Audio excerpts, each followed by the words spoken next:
Welcome to Red Tech channel, a new way to learn. So today I am discussing about X-ray tube with diagram. Please watch the previous video before watching this. The link is given in the description. So let's begin. This is the X-ray tube with diagram, a quick review about the X-ray tube. So let's see. Here you can see in the diagram the anode rotator. In the anode, basically we uses the two types of anode. One is stationary and another is rotator, or you can say rotationary anode.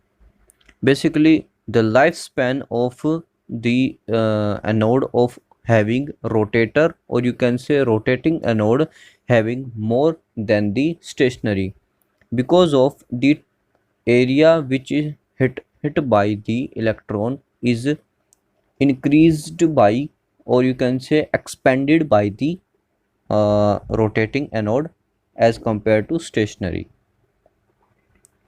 And tungsten target is used in the X-ray tube, which is enclosed, or you can say enclosed in the copper block, which is basically our good heat dissipation also. Now look to filament. Here you can see the filament, and the to the anode side the electrons are comes out from the cathode direction and hit to the anode point, or you can say anode direction. This is basically the uh, direction of the electrons moving in the X-ray tube. You basically remember this point also. Filament basically high melting point, and this basically now move to tube current. Tube current basically the electron flowing in the X-ray tube, that is basically our tube current.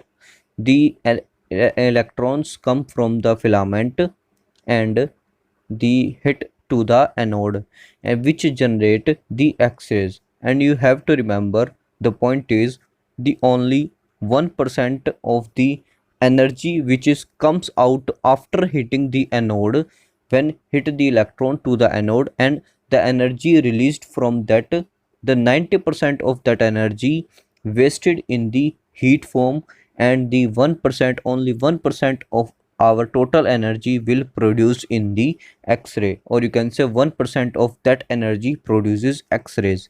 So this is basically the whole process, how the electrons having role in the X-ray production.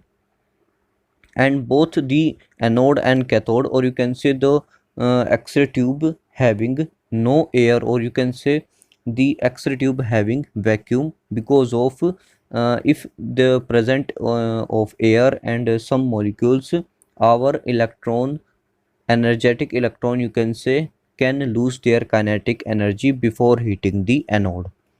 This is basically the reason why we kept the X-ray tube in a vacuum, and we use the tube housing and the window also having low atomic number. So I hope you clear out all the points. So that's all for this video. Do subscribe if you like, and thanks for watching.